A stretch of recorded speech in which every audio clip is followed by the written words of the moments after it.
अब audio proper है? चलिए, उम्मीद है कि ऑडियो भी प्रॉपर है और आगे हम लोग अध्ययन करते हैं। ठीक है, नॉर्मली जो बात थी, यानी आज का जो अपडेट था वो बोर्ड ऑफिस से वो पता चला है, लेकिन कम चांसेज है ना किन्हीं का रिजल्ट देने के बाद यदि उसमें आप कहिएगा करेक्शंस किया जाए तो वो कम चांसेस होते हैं। बट देखिए क्या हो पाता है। और अच्छे खासे स्टूडेंट ऐसे हैं जो 0.1 0.2 0.3 इस तरह से घटे हुए हैं, तो उनको तो ज़्यादा परेशानी का सामना करना पड़ता है ना। तो अभी हम लोग पढ़ेंगे डिप्रिसिएशंस पढ़ेंगे, यानी हिंदी में कहते हैं उसको हरास करते हैं। क्या कहते हैं? हरास करते हैं, इसको हम लोग देखेंगे। तो सिंपल, जैसा कि हमने बताया आपको कि डिप्रिसिएशन जो है वो आपको चार्ज होगा किसी भी एसेट्स, आपका क्या है, एसेट्स पे आपको चार्ज होगा, संपत्ति पे आपको चार्ज होती है, ये ध्यान में आपको रखना है। और चार्ज का मतलब किसी भी एसेट्स के जो मूल्य है, प्राइस है, उसको ये कम करता है। ठीक है, और ये जो डिप्रिसिएशन है वो नॉन कैश एक्सपेंस के रूप में इसे ट्रीट करते हैं। और डिप्रिसिएशन आपको जैसे पता है कि एक्सपेंसेज है तो ये नॉमिनल अकाउंट में चला जाएगा। चार्ज किस पे होती है? एसेट्स पे चार्ज होगी, ये आपको ध्यान में रखना है। और डिप्रिसिएशन आते कहाँ से है, मैंने किस लिए इसको लाया जाता है, इन सभी चीजों पे बात करेंगे। डिप्रिसिएशन जैसे नॉर्मली है कि किसी भी एसेट्स को आप खरीद के लाते हैं, तो स्टार्टिंग में मान लेते हैं कि आपने किसी चीज को खरीद के लाया, ठीक है, और ये 10 साल बीतने के बाद क्या इसकी इफिशियंसी सेम रहेगी? इफिशियंसी सेम नहीं रहेगी, तो इसमें जो कार्य क्षमताएं होगी वो आपको कम हो जाती है।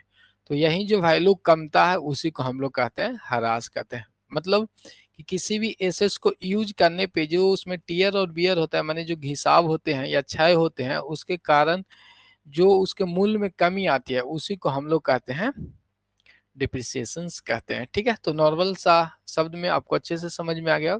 डिप्रिसिएशंस किसे कहते हैं? नॉर्मली समझिएगा कि अपना फिक्स एसेट्स पे ये चार्ज होती है, फिक्स एसेट्स पे चार्ज होगी, ये भी आपको साथ में ध्यान में रखना है। और डिप्रिसिएशन अपना नॉमिनल अकाउंट है, यानी एक तरह के खर्चे, और नॉन कैश एक्सपेंस है, ये भी ध्यान में आपको रखना है। चलिए, इसके बाद आगे अब हम लोग आएंगे और सिंपली देखेंगे डिप्रिसिएशन के बारे में। और डिप्रिसिएशन को कैलकुलेट करने का मेथड बहुत सारा है, बट दो ही मेथड अपने को पढ़ना होता है, और बाकी नॉर्मली सिंपल याद रखेंगे। बाकी देखते हैं हम लोग।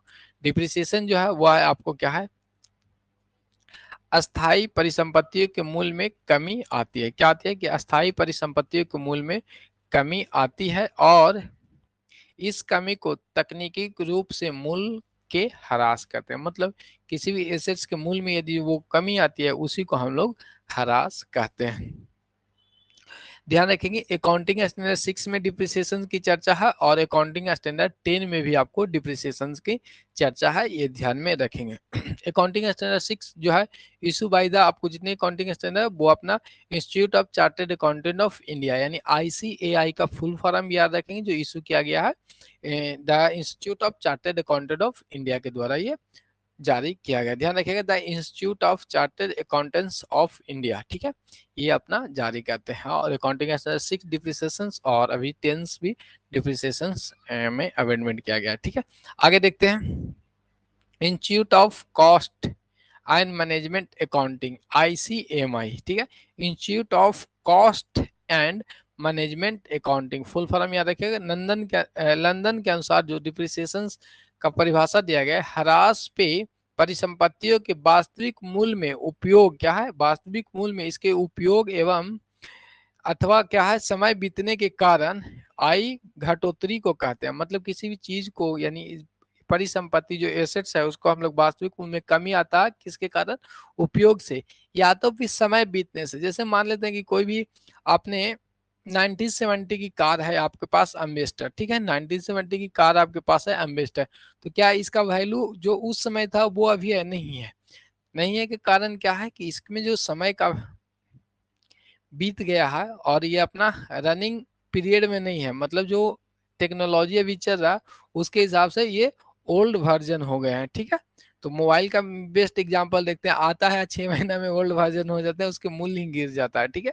तो वो अपना डिप्रिसिएशन वाली पॉइंट को यहाँ से भी अच्छे से पकड़ सकते हैं। Example of the depreciable assets का नाम, ऐसे फिक्स एसेट्स सारे ऐसे आते हैं जिसपे लैंड को छोड़ के लैंड पे डिप्रिसिएशन चार्ज नहीं होते, ये भी एक्सेप्शंस में ध्यान रखिएगा। क्या है, लैंड को डिप्रिसिएशन चार्ज नहीं होता है, माने जो लैंड है उस पे हरास नहीं लगता है, ये आपको ध्यान में रखना है। एग्जाम्पल में आपको पूछ सकते हैं, ठीक है, क्वेश्चन आ सकते हैं।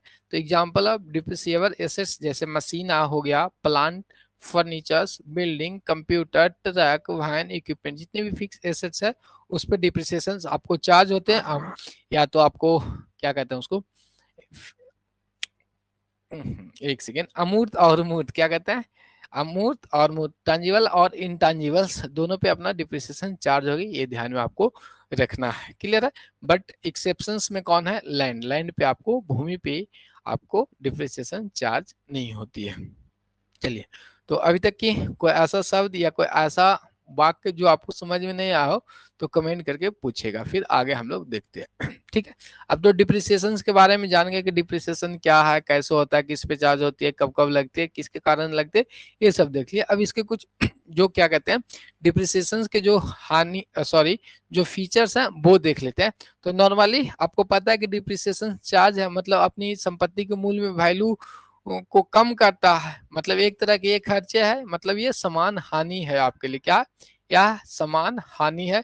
डिप्रिसिएशन क्या है, नॉर्मल लॉसेज है आपके लिए। क्या है, नॉर्मल लॉसेज है, क्योंकि इसको होना ही होना है, ये इसको नॉर्मली चीजें हैं कि ये होना ही होना है, इसे आप रोक नहीं सकते हैं, कम कर सकते हैं उसमें मेंटेनेंस करके, बट होना ही होना है, इसलिए इसे समान हानि के रूप में माना जाता है। ठीक है, सेकंड पॉइंट आपके सामने है कि ह्रास के संपत्ति के मूल्य, गुण, मात्रा घटती है। क्या है, ह्रास से जो है, डिप्रिसिएशन से क्या होता है, किसी भी संपत्ति आपका है संपत्ति के जो मूल्य है या गुण है इसकी मात्रा में कमी आता है। थर्ड नंबर पॉइंट है, ह्रास क्या है, गैर रोकड़ एक्सपेंस यानी नॉन कैश एक्सपेंस है, तो ये भी ऑब्जेक्टिव में आते हैं पॉइंट को, इन सबको ध्यान में आपको रखना है। ह्रास क्या है, गैर माने नॉन कैश एक्सपेंस है। क्या है, नॉन कैश एक्सपेंस के रूप में इसे ट्रीट करते हैं, जिसका नगद भुगतान नहीं होता है। यानी हमने एसेट्स खरीद लिया, अब डिप्रिसिएशन तो उसी के वैल्यू में कम हो रहा है ना, तो वहां तो हमने एसेट्स के रूप में उसे ट्रीट किया था।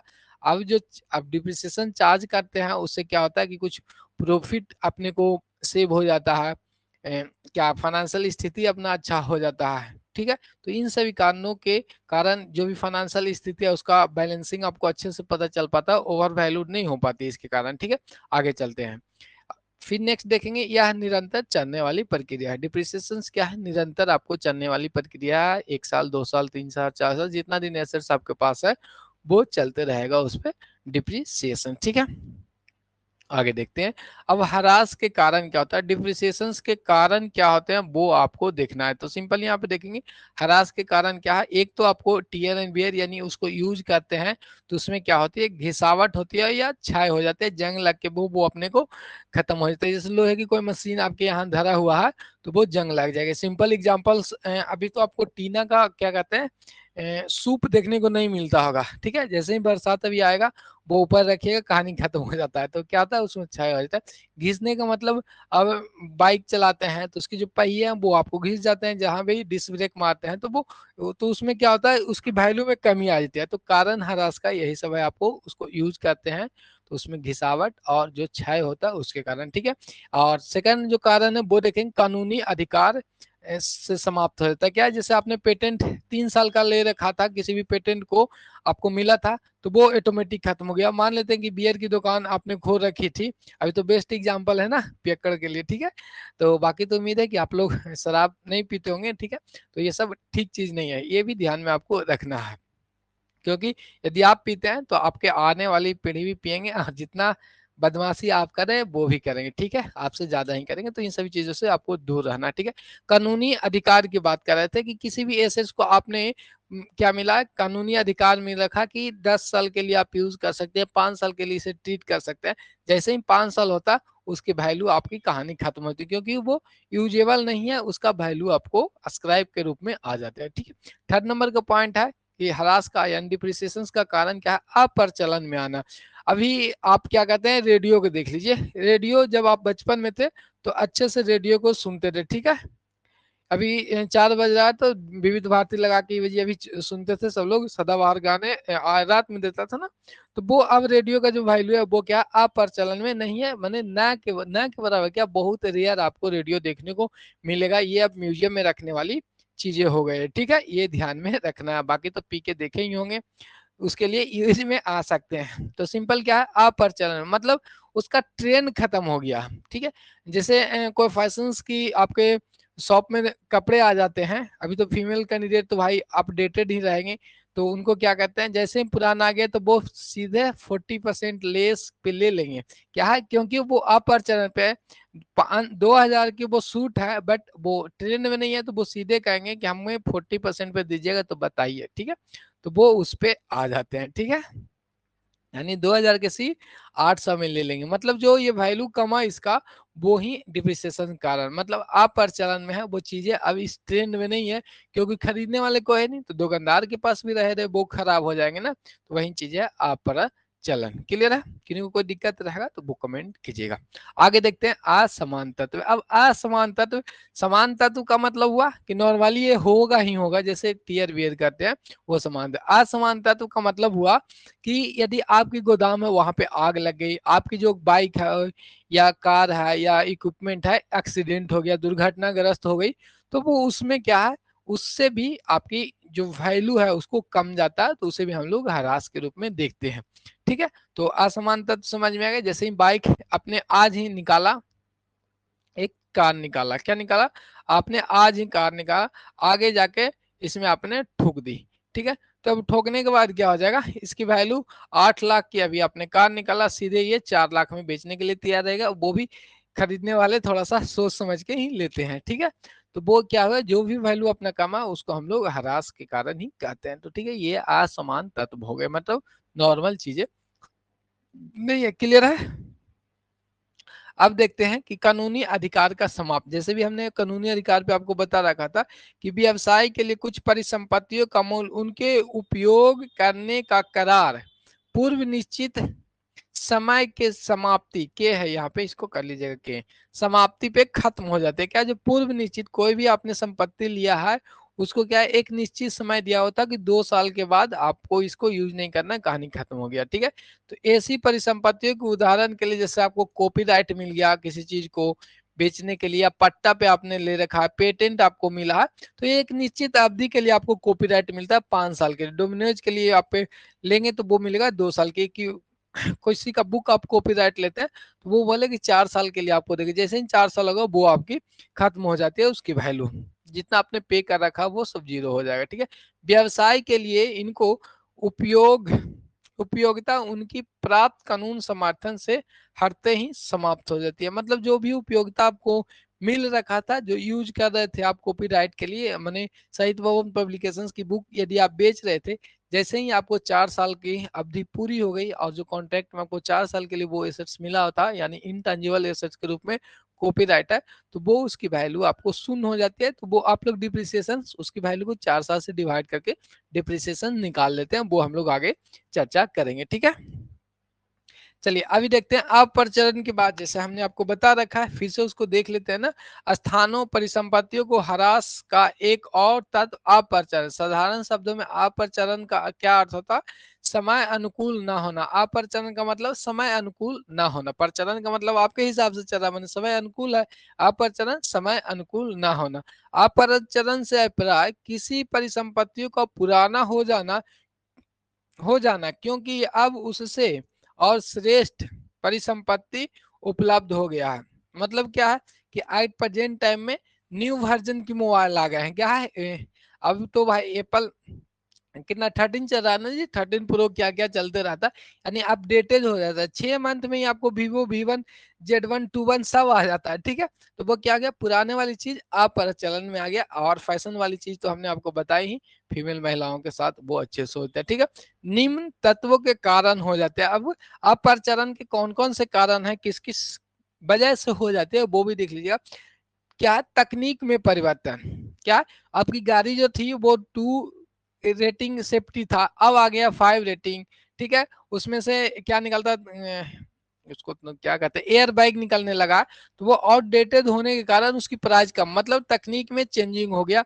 अब आपको इलेक्ट्रिक बाइक आ रही है, इसमें भी और अच्छे से फीचर्स आ रहे हैं। अब तो महिंद्रा ने आपके फोर व्हीलर में भी निकाल दिया है। तो ये टेक्निक जो टेक्निकल चीजें में परिवर्तन है, उसके कारण भी डिप्रिसिएशन को आपको सामना करना पड़ता है। आगे देखेंगे उत्पाद पद्धति में सुधार, क्या प्रोडक्शन करने में सुधार हो गया है, तो उससे भी आपको मिल जाता है, क्योंकि सुधार होगा उत्पादन पद्धति में तो उसकी क्वालिटी चेंज होगी और उसके कारण भी आप प्रचलन में वो आ जाते हैं। ठीक है, आगे देखते हैं परिसंपत्तियों के कारण उत्पादित वस्तु सेवाओं का बाजार में मांग में परिवर्तन। यदि मांग में ही चेंजिंग हो गया, अब नहीं चलेगा सूट, ठीक है, अब 3 पीस नहीं चलेगा सिर्फ, तो वो अपनी डिमांड में चेंज हो गया। तो वही चीज है, आगे देखते हैं वैधानिक व अन्य कोई ऐसी कारण हो, लीगली कोई कारण होगा तो उसके कारण भी वो प्रचलन में आ जाता है। जैसे ही पता चला कि बिहार में बैन है दारू, कहानी खत्म हो गई। ठीक है, 12 बजे रात तक तो जिन्होंने लिया जो लिया, उसके बाद वो खत्म हो गई, जितनी भी चीजें थी उसको नष्ट करना पड़ा। अभी भी देखते हैं तो अवैधानिक होते हैं तो पकड़ाने के बाद उसको क्या कहते हैं, बहा देते हैं। तो ये सब चीजों को ध्यान में रखनी है। और आगे देखते हैं, अब असमान तत्व के बारे में हमने आपको बता रखा कि किसी भी संपत्ति का उपयोग में कमी कुछ असमान कारकों से भी हो सकते हैं, जैसे आग से दुर्घटना, भूचाल आ गया या बाढ़ आ गया। आपको क्या गया, बाढ़ आ गया, ठीक है, आदि, ये बाढ़ है, बाढ़ आदि दुर्घटना जन हानि की स्थिति में होते हैं, लेकिन ये क्रमिक नहीं होती। असमान तत्व का मतलब है कि कभी कभी घटित होने वाली क्रियाएं। ठीक है, तो यहाँ तक किन्हीं को कोई दिक्कत है? तो बाकी तो 2 स्टूडेंट लगता है लेट से ज्वाइन किए, कौन कौन लेट से ज्वाइन किए हैं? कोई नहीं, पूजा कुमारी, अच्छा पूजा जी न्यू स्टूडेंट है। तो आज न्यू टॉपिक ही आपका था, डिप्रिसिएशन का था, और पुराने टॉपिक अपना देख लेंगे आप लोग। ठीक है, किन्हीं को कोई दिक्कत है अभी तक? जितने भी पॉइंट हमने आपको समझाई स्टार्टिंग से अभी तक यानी 30 मिनट में, तो कमेंट करके बताइएगा, नहीं तो फिर आगे कंटिन्यू करते हैं। ये सब तो थियोरिकल पार्ट थी, ऐसे नॉर्मली आपको ध्यान में चीजें होगा ही, बट ये रिविजन्स का पॉइंट है, आगे फिर देखते हैं। लेकिन एग्जाम में बैठने के बाद डिफरेंशिएशंस का भी क्वेश्चंस बहुत सारे गलत हो गया है, वहां पे दिमाग नहीं काम करता ना, वहां प्रेशर्स आ जाते हैं। ठीक है, तो वो चीजें कब कैसे दूर होगी, प्रैक्टिस से दूर होगी, ये ध्यान में रखना है। ठीक है, 1 सेकेंड वेट कीजिएगा, तो आगे हम लोग चर्चा करते हैं। हाँ बोलिए।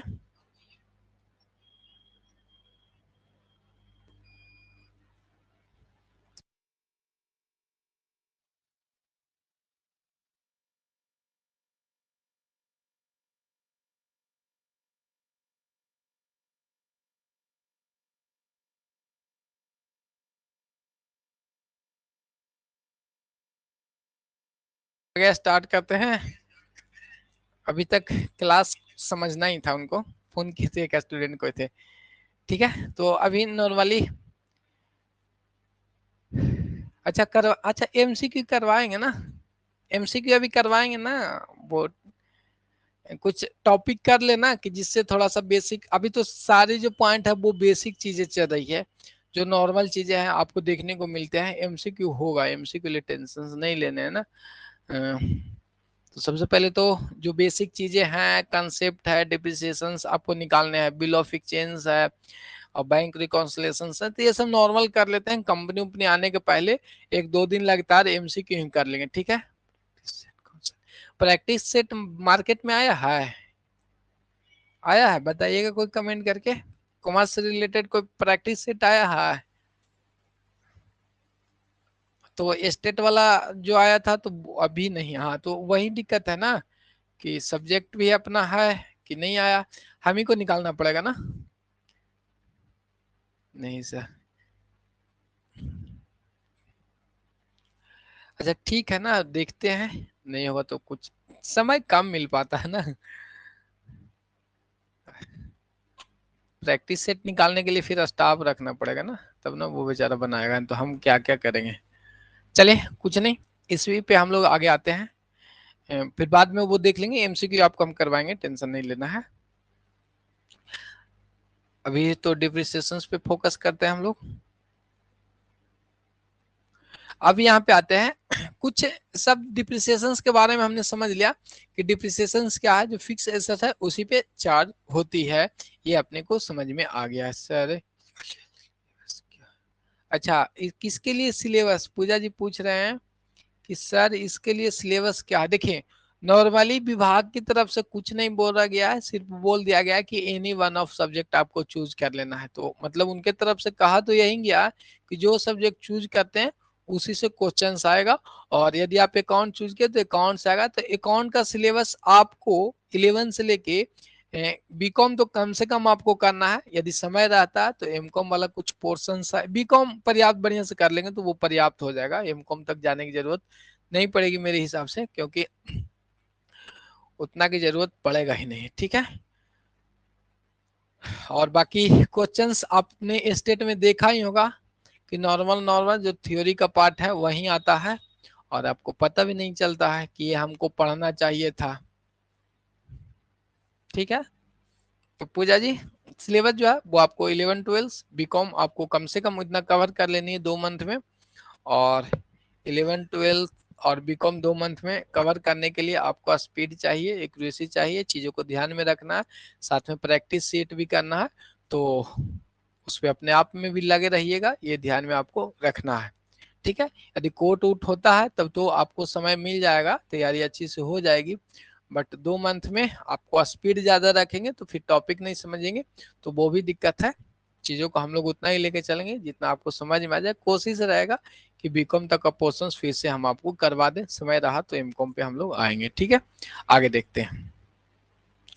हरस और इससे मेल खाते शब्द, कुछ जो शब्द है आपको रिक्तीकरण या परिशोधन, डिप्लेशंस और एमोटाइजेशंस का नाम सुने होंगे। तो डिप्लेशन जो है इसको हिंदी में कहते हैं रिक्तीकरण, और एमोटाइजेशंस को कहते हैं आपको परिशोधन। तो दोनों शब्दों को देख लेंगे नॉर्मली, कभी कभी ऑब्जेक्टिव में क्वेश्चन इससे भी आ गया है, तो दोनों शब्दों का जो अर्थ है वो देखिएगा, ध्यान से रखिएगा। ठीक है, अमोटाइजेशंस का मतलब होता है कि आपको शुरू से करते नहीं। ठीक है, अमोटाइजेशन का मतलब है कि इनटेंजिबल जो आपने देखा था एसेट्स, उस पे आपको डिप्रिसिएशन चार्ज करते हैं, उसको हम लोग कहते हैं अमोटाइजेशन। डिप्रिसिएशन ना कह के उसको वहां पे अमोटाइजेशन बोल लेते हैं। ठीक है, और डिप्लीशन का जो प्राकृतिक संसाधन आपको हैं, बट फिक्स एसेट्स की बात कर रहे हैं, ध्यान रखिएगा, तो उसको जब डिप्रिसिएशन लगता है वहां पे वैल्यू उसकी कमती है तो उसको डिप्रिसिएशन ना करके डिप्लेशन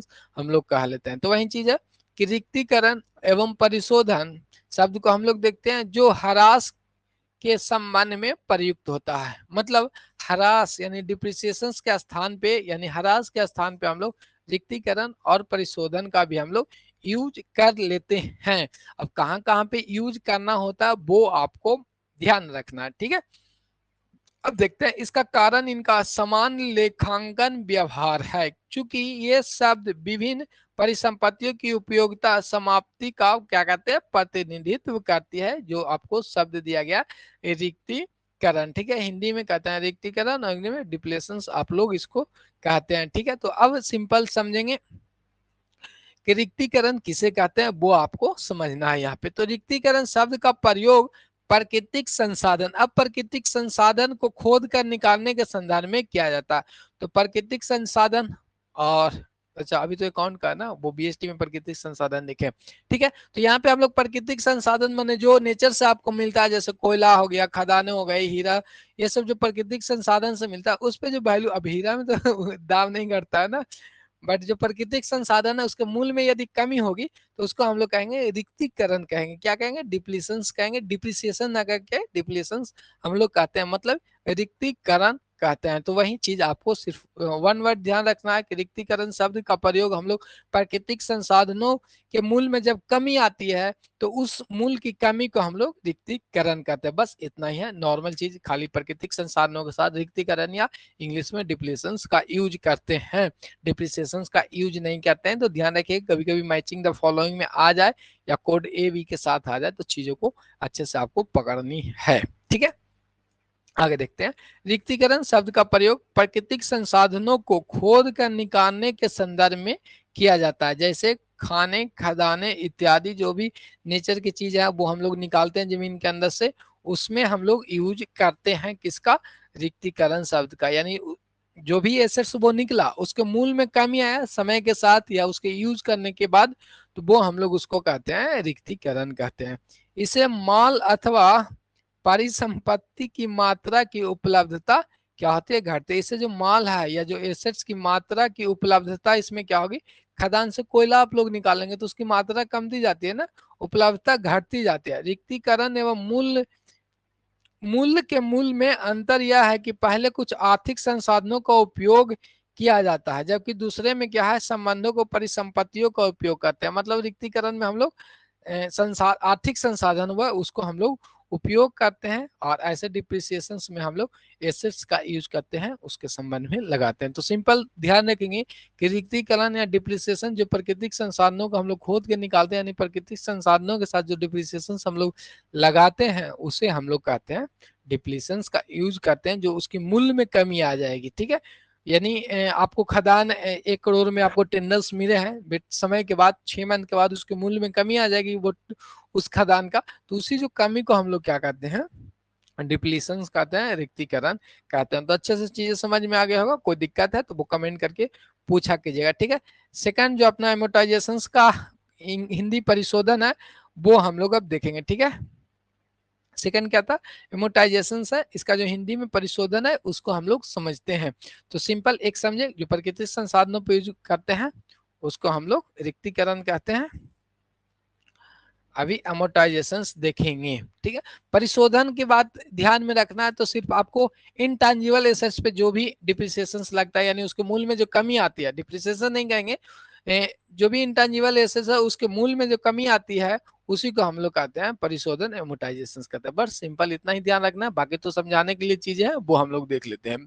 ठीक है, परिशोधन से अभिप्राय क्या है, पेटेंट, कॉपीराइट, ट्रेडमार्क, फ्रेंचाइजी, खियाती जिनका एक निश्चित अवधि के लिए उपयोग किया जाता है, मूल्य को पुस्तकों में ब्याज दिखाकर समाप्त कर दिया जाता है। क्या, जो भी पेटेंट कॉपीराइट आप परचेज करते हैं उसको समय के साथ हम लोग रिटर्न डाउन करते हैं, उसी को यहाँ पे बताया गया है। तो इसकी जो रिटर्न डाउन हम लोग करते हैं, मतलब जो आप लिखित करते हैं इसके मूल्य को, तो ईयर बाई ईयर करते हैं, उससे हम लोग डिप्रिसिएशन न करके क्या कहते हैं, परिशोधन कहते हैं। वहीं आगे बताया गया कि अमूर्त संपत्ति, अब अमूर्त संपत्ति के एग्जांपल में याद भी रह जाएगा आपको, पेटेंट, कॉपीराइट, ट्रेडमार्क, फ्रेंचाइजी, खियाती, जिसको आप देख नहीं सकते हैं, वैसे एसेट्स जिसको आप देख नहीं सकते हैं उसे अमूर्त कहते हैं संपत्ति। ठीक है, अमूर्त परिसंपत्ति की लागत का एक भाग अपलेखन यानी रिटर्न या एक अवधि में उसको समाप्त कर दिया जाता है। क्या, या तो एक भाग उसको हम लोग राइट ऑफ कहते हैं, या तो उसको पूरा राइट ऑफ कहते हैं, वो क्वांटिटी के हिसाब से वो डिपेंड करती है। ठीक है, उदाहरण के रूप में देखेंगे, फर्म ने 5,000 रुपया का एक पेटेंट खरीदा। क्या है, किसी चीज को आपको 5 लाख का एक पेटेंट मिला कि इसको 5 लाख तक 5 लाख में आपको यूज करेंगे। ठीक है, अब देखेंगे कि यदि इसका उपयोग जीवन काल, यदि आपको पेटेंट मिला है कि कलम को पेटेंट मिला कि आप इसको यूज करना है और 10 साल तक आपको यूज करना है, तो सिंपली इसको हम लोग क्या करेंगे, जो भी 5 लाख की संपत्ति था और इसको 10 साल में यूज करेंगे, 10 साल तक, तो जनवरी कितना पड़ा हम लोग को, 50,000 रुपया, 50,000 ना पड़ेगा जी 5 लाख में, हाँ 1 शून्य हटेगा, कितना, 50,000 रुपया 1 साल का लगेगा ना। ठीक है, यहाँ पे वही लिखा हुआ कि 10 साल का जीवन आका गया है, तो फर्म का 50,000 रुपया, यहाँ पे क्या है 50,000 होगा, 10, 50,000 की अच्छा 5 लाख की राशि को 5 वर्षों में व्यय करके समाप्त कर दिया जाएगा। अच्छा यहाँ पे ना थोड़ा सा वो करेक्शन आप लोग को कर लेनी है कि 5 लाख की पेटेंट आपको मिला है और 10 साल में आपको क्या है, आशंका है कि इसको जो आपको मिला है 10 साल यूज करने के लिए, तो पर ईयर आपको 50,000 रुपया के हिसाब से आपको राइट ऑफ कर लेनी है। ठीक है, 50,000 रुपये की राशि 10 वर्षों में आपको ब्याज के रूप में समाप्त कर लेनी है, क्योंकि 10 साल का तो 10 साल का एस्टिमेट लेके चलेंगे।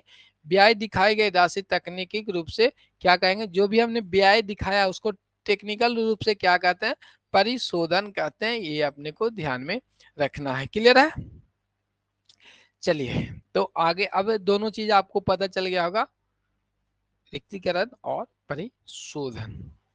ठीक है, किन्हीं को कोई दिक्कत पॉइंट दोनों चीज को समझने में, डिप्लीशंस और एमोटाइजेशंस को समझने में किन्हीं को दिक्कत, रिक्तीकरण या परिशोधन, डिप्लीशंस देखिए तीनों चीज लिखा रहेगा, डिप्रिसिएशन लिखा रहेगा तो ये तो फिक्स एसेट्स पे लगाएंगे, डिप्लीशन रहा जहाँ पे नेचर्स की चीजें आ जाएगी जो नेचर वाली प्रोडक्ट है, और एमोटाइजेशन रहेगा जहाँ पे आपको इंटांजिबल एसेट्स रहेगा, और यहाँ पे टांजिबल एसेट्स कहा देते हैं, यहाँ पे इंटांजिबल एसेट्स हो गया। ठीक है, तो इस तरह से चीजों को जोड़ के याद रख सकते हैं, किन्हीं को कोई दिक्कत नहीं होगा। तो आगे बढ़े, चलिए उम्मीद है कि पॉइंट आपको समझ में आया होगा। चलिए बाकी तो सब लोग गायब हो गए हैं, पूजा जी हैं और परवीन जी हैं, चलिए कोई नहीं, हम लोग अपने कर लेते हैं और आगे देखते हैं हम लोग।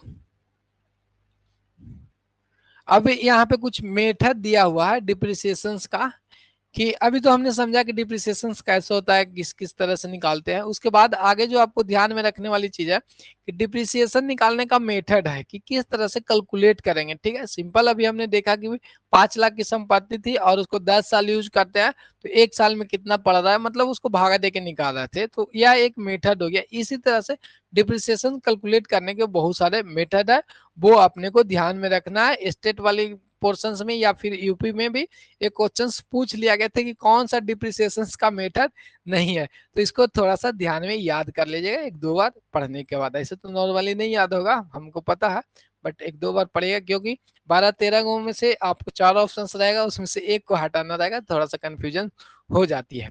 तो सबसे पहला तो आपको याद होगा अस्थाई किस्ती या सरल लेखा, यानी सरल लेखा पद्धति, स्टेट लाइन मेथड इसको हम लोग कहते हैं, वो आपको पता है। सेकंड आपको क्या है, रिटर्न डाउन वैल्यू मेथड या डिमिनिशिंग बैलेंस मेथड, यानी घटते हुए मूल्य या क्रमागत ह्रास पद्धति कहते हैं। थर्ड भी आपको याद होगा, स्टेट में क्या होगा तो वार्षिक ह्रास पद्धति, क्या कहते हैं, वार्षिक ह्रास पद्धति। फोर्थ जो मेथड है कैलकुलेट करने का डिप्रिसिएशन वह है ह्रास कोद पद्धति, क्या है, ह्रास कोष पद्धति। और फिफ्थ है आपको बीमा पॉलिसी पद्धति, और सिक्स आपको पुनर्मूल्यांकन पद्धति, और सेवन आपको कार्य करने का इकाई उत्पादन इकाई पद्धति है। ये अपनी मेथड यहाँ तक आपको याद होगा, रिवैल्यूएशन मेथड तक यहाँ तक नॉर्मली आपको याद होंगे। ठीक है, तो क्या है, एक state line, second return down, third अपना इन्यूटी मेथड, फोर्थ अपना डिप्रिसिएशन फंड मेथड और इंश्योरेंस पॉलिसी, और छठा अपना रिवैल्यूएशन मेथड के हिसाब से भी डिप्रिसिएशन हम लोग निकाल लेते हैं। नेक्स्ट जो पॉइंट है वो आपको है कार्य इकाई का उत्पादन इकाई पद्धति, क्या है, कार्य करने की जो इकाई या उत्पादन पद्धति है वो मेथड है, मशीन आर मेथड के द्वारा निकाल लेते हैं। वर्षों की इकाई को जोड़ पद्धति, प्रयोग विधि या मीलों की पद्धति, और समूह ह्रास पद्धति। तो एक दो बार इसको पढ़ लीजिएगा तो आपको याद में रहेगा, और याद तो करना पड़ेगा ही, बीपीएससी है तो कहीं से भी आपको क्वेश्चंस आएंगे। तो याद क्या करना है, ऊपर से 6 याद है, बाकी 5 एक दो बार देख लेंगे तो ध्यान में रहेगा, और एग्जाम टाइम में पढ़ के जाना है, बस हो गया।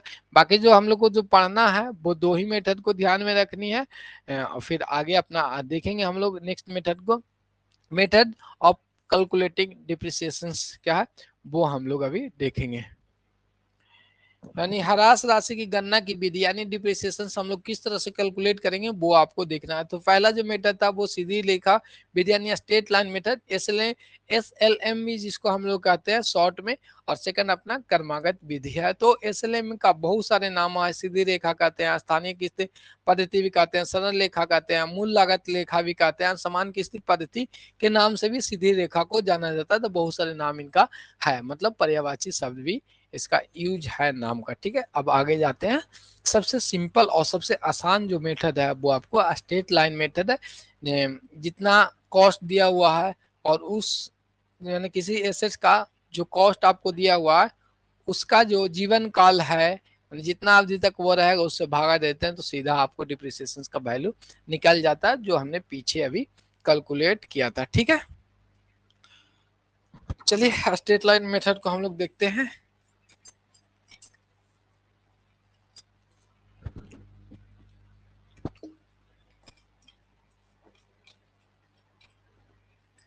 और सबसे प्राचीन जो मेथड है वो आपको स्ट्रेट लाइन मेथड है, ये भी आपको ध्यान में रखना है। क्या है? सबसे जो प्राचीन मेथड है वो आपको स्ट्रेट लाइन मेथड है, याद रखनी है आपको, क्वेश्चन आया है।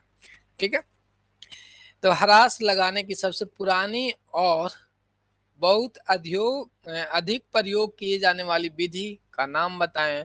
वो आपको बताना है सीधी रेखा मेथड, इंग्लिश में सभी को कहेंगे स्ट्रेट लाइन मेथड। ठीक है, तो सीधा सीधा है तो सबसे आसान हो गया, उसको इसको यूज करते हैं हम लोग आसानी से। ठीक है, इस पद्धति में संपत्ति अपने संपूर्ण जीवन काल में, यानी ओवरऑल जो एसेट्स का जीवन होता है उस पे इसका जो मूल्य है वो आपको क्या हो जाता है? शून्य हो जाता है, जीरो हो जाती है। ठीक है, एग्जाम्पल के माध्यम से समझेंगे।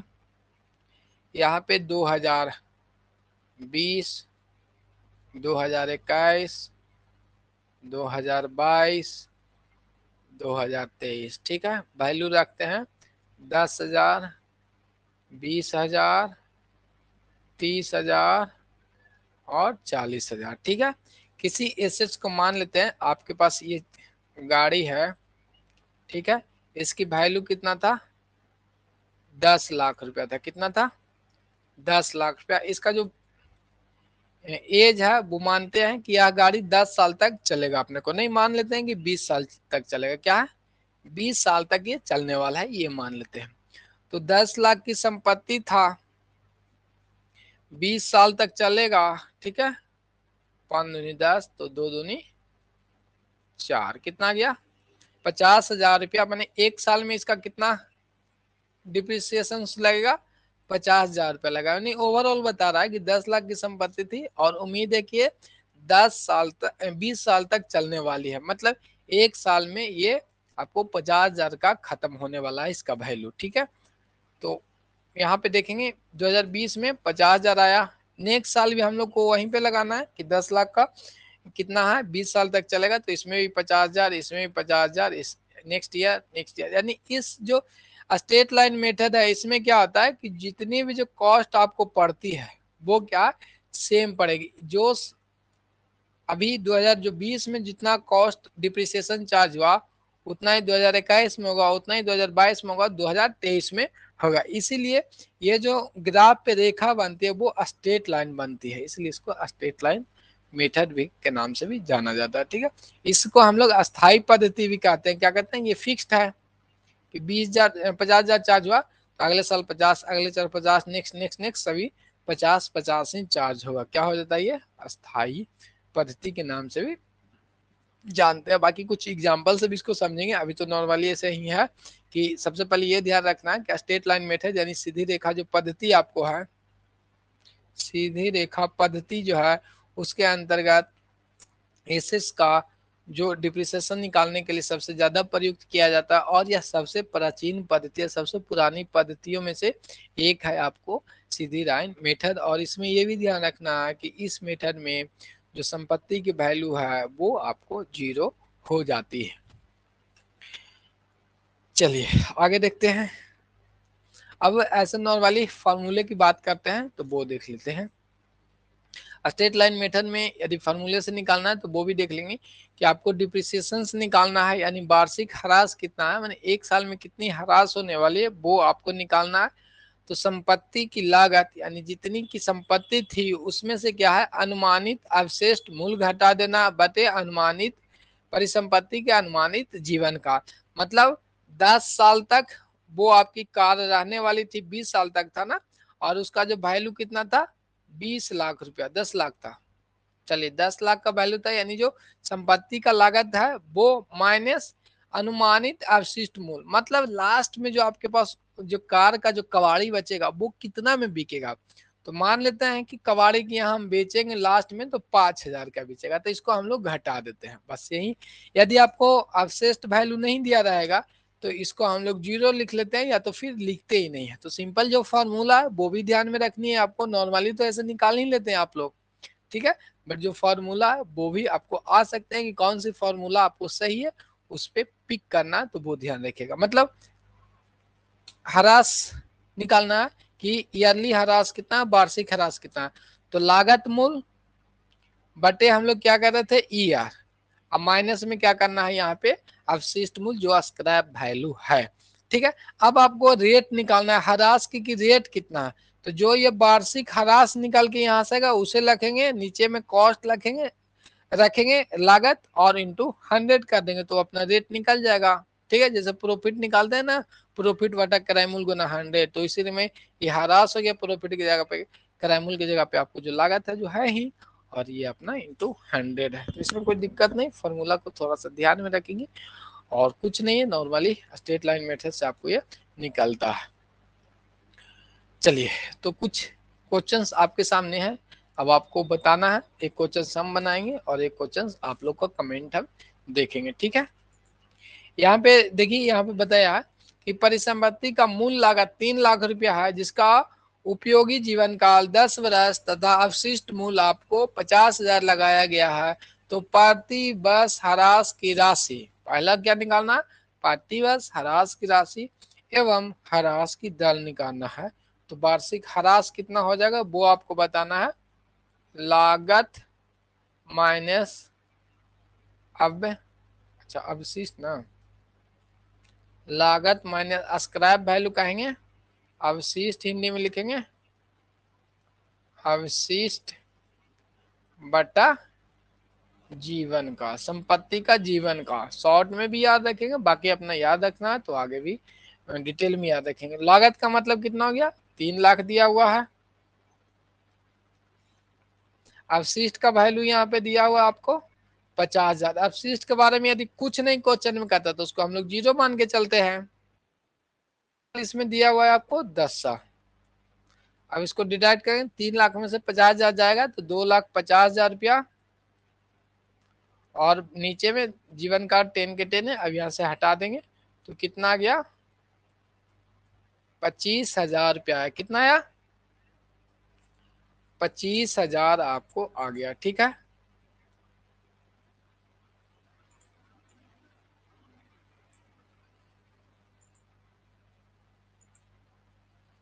चलिए 25,000 आपको आया।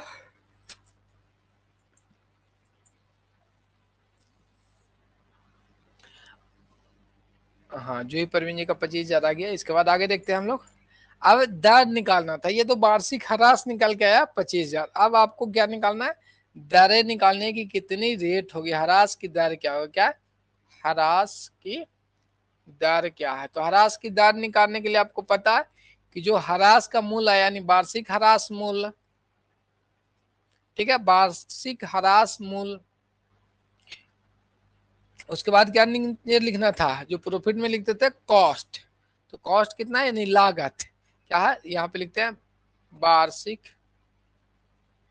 ह्रास बटे लागत गुना ऊपर में ही 100 है। ठीक है, तो यहाँ पे लागत कितना था 3 लाख और इंटू 100, 2 जीरो से 2 जीरो, 1 2 3 जीरो, 1 2 3 जीरो, 8.33 आपको ये कुछ आएगा। कितना आएगा, प्रतिशत में आ गया निकल के, रेट कितना आ गया 8.33 आपको ये निकल के आया है। क्लियर है, और डिप्रिसिएशन ठीक है 8.4 आ गया, 5 आ गया, 8 तेरह 24, ठीक है, एक बच जाएगा 3 3 9, 8.33 होगा ना। अच्छा, राउंड ऑफ कर रहे हैं, राउंड ऑफ में कितने का रिजल्ट गया इस बार, जो परसेंटाइल का जो मेथड लगा दिया गया तो बहुत सारे के ले डूबे हैं। हाँ 8.3 ठीक है, कोई दिक्कत ना, वो हम समझ गए थे, आसान के लिए कहते। तो ध्यान रखना है चीज़ों को और कोशिश करनी है कि जितना मैक्सिमम से मैक्सिमम। हाँ, पूजा जी का भी आ गया 8.33। ये सब देखिए बीपीएससी का है, तो क्वेश्चंस स्टेट में तो आपको बनाने के लिए नहीं आता, जो कि हमने पूरा एक्सपेक्ट कर रखा था, क्योंकि 11-12 का भी ऑब्जेक्टिव क्वेश्चन आता है, तो ये सब नॉर्मली बनाने के लिए दे भी दिया जाता है ऑब्जेक्टिव में भी। ठीक है, एक एक लाइन के तो क्वेश्चन है ना, तो इन सब चीजों को ध्यान में रखिएगा। ठीक है, सेकंड अब आपको बनाना है, जल्दी से कमेंट करके बताइएगा कि परिसंपत्ति की मूल लागत आपको 1.5 लाख रुपया है, इसका उपयोगी जीवन 10 वर्ष और अवशिष्ट 50,000 रुपया। तो प्रति वर्ष लागत की ह्रास राशि और ह्रास की दर क्या होगा वो आपको बताना है। तो जल्दी से कैलकुलेट करेंगे। ठीक है, वार्षिक ह्रास और ह्रास दर आपको बताना है। चलिए 1,000 रुपया प्रवीण जी क्या गया, तो यहाँ पे कॉस्ट माइनस स्क्रैप वैल्यू और बटे जीवन काल यानी एस्टिमेटेड लाइफ, ये 1 लाख आ जाएगा ऊपर में घटने के बाद, और बटा 10, 1 शून्य हट जाएगा यहाँ से। ठीक है, तो कितना आ जाएगा 10,000 रुपया। ठीक है, दर निकालना है, तो जो वार्षिक दर निकल के आया वो, यानी 1 साल में कितनी दरें ह्रास की वैल्यू है, बटा कॉस्ट इंटू 100, 2 जीरो से 2 जीरो और 2 जीरो से ऊपर 2 जीरो, बच कितना गया 100 बटे को 15, 15 छका 90 और 15 दूनी को 30, 6.2% आ जाएगा। ठीक है, 15 छका 90 15 15, हाँ ठीक है, हाँ 6.2। पूजा जी का इस बार फर्स्ट आया है 6.2%। तो इस तरह से कुछ नॉर्मल नॉर्मल से क्वेश्चंस रहेंगे, तो ध्यान में रखना है, प्रैक्टिस में रखनी है याद। फॉर्मूले को एग्जाम के पहले तो क्या है कि फॉर्मूले एक बार देख ही लेना चाहिए, जिससे कि आपको आसान हो जाएगा। 6.2 प्रवीण जी का भी आ गया है। बाकी एक स्टूडेंट कौन थे जी, चंचला कुमारी। चलिए चंचला जी, दिक्कत रहेगा तो पूछिएगा, अभी ल जाइएगा तो कहानी खत्म हो जाएगा, क्योंकि अगला कब आएगी बहाली इसकी कोई पता नहीं है। इसीलिए अपनी तरफ से भी आप लोग पूरा कोशिश करें कि ज्यादा से ज्यादा टॉपिक पढ़ पाए, ज्यादा से ज्यादा चीजों को समझ पाए। ये भी ध्यान में रखना, ये नहीं कि पढ़ लेना है, सेट आपको हमेशा मारते रहना है, ये भी ध्यान रखनी है। ठीक है, चलिए, यानी क्वेश्चंस बनाते रहना, थ्योरी तो अपने को चलता ही रहेगा ना। अभी जस्ट अपने स्टेट में आपने पढ़ रखा है, तो सारे पॉइंट को कवर आपके पास पहले से भी है। यहाँ पे तो सिर्फ आपको रिवीजन के तौर पे अच्छे से समझाया जाएगा, चीजों को देखेंगे और इसका क्वेश्चंस जल्दी से आंसर बताएंगे आप लोग। ठीक है, कुछ यदि हमने प्रवचन पीछे दिया होगा उसको ध्यान से सुनेंगे तो यहाँ पे अप्लाई हो जाएगा आपको। ठीक है, तो वार्षिक ह्रास आपको बताना है,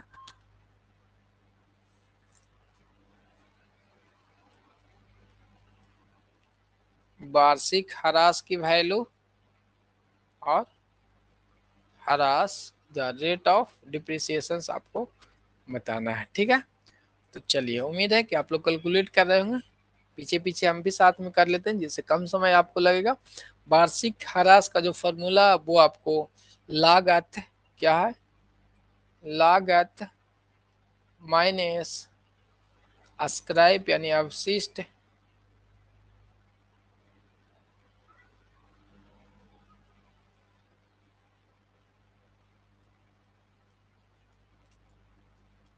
अवशिष्ट सॉरी बटा जीवन काल। ठीक है, एस्टिमेटेड वैल्यू। ठीक है, तो कॉस्ट अपने को किन्हीं का भी तक कमेंट नहीं, अब तक तो आ जाना चाहिए था, नॉर्मल तो था। ठीक है, जीवन काल 10। अब यहाँ पे देखिए नहीं आया, तो अवशिष्ट का वैल्यू नहीं दिया हुआ, मतलब कुछ नहीं बचा, तो जीरो हो जाएगा, तो कोई टेंशन थोड़ा ना लेना था, क्या हो जाएगा, जीरो हो जाता है यहाँ पे। ठीक है, तो कितना निकल के आ जाता, 50,000 आ जाता है 1 साल का स्क्रैप वैल्यू। हाँ, पूजा जी का आ गया 50, प्रवीण जी का भी आया था 50 और 10 आया। दर निकालते हैं तो जो डिप्रिसिएशन ईयरली निकला उसको कॉस्ट से हम लोग डिवाइड करते हैं और इंटू 100 कर देते हैं, तो 2 जीरो से 2 जीरो, 2 जीरो 3 जीरो ऊपर कट जाएगा 1 2 3 और 5 से ये कट जाएगा 10%। चलिए चलिए, सभी का ठीक आया है।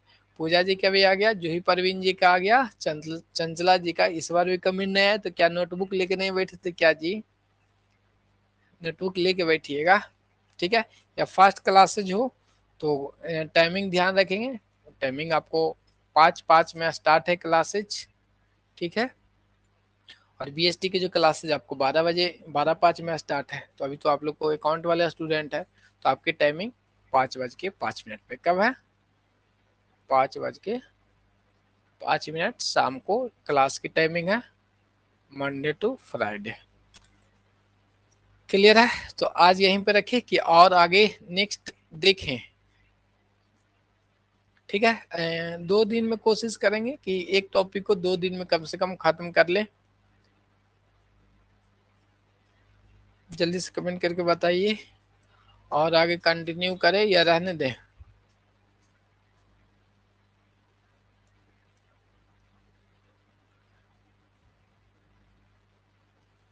चलिए चंचला जी बताइए, और कंटिन्यू करें या कुछ आपको अभी जितनी भी टॉपिक हमने पढ़ाई उसमें कोई टॉपिक आपको समझ में नहीं आया, कुछ चीजें हैं जो आपको पूछना है तो वो कमेंट करके बताइएगा। परवीन जी, पूजा जी कमेंट करके बताएंगे। अच्छा, पूजा जी का कमेंट है रहने दें। चलिए ठीक है, कल करेंगे। अच्छा परवीन जी आप भी थक गए ना, चलिए कोई नहीं, कल करेंगे। और कल अपना नेक्स्ट मेथड आपको रिटन डाउन वैल्यू मेथड देखेंगे, और आगे हम लोग देखेंगे। ठीक है, ठीक है, नहीं थके तो ठीक है, बट क्लासेस तो चलती रहेगी, और अपने आप में आप लोग को भी करते रहना है, ये ध्यान में रखना। चीजें स्टडी करते रहिएगा, समय अपने पास पर्याप्त है, पर्याप्त नहीं कहेंगे बट कम पर्याप्त समय है, ये भी ध्यान में रखिएगा। ठीक है, तो आज के लिए हम लोग यहीं पर रखते हैं। टेक केयर से, बाय बाय।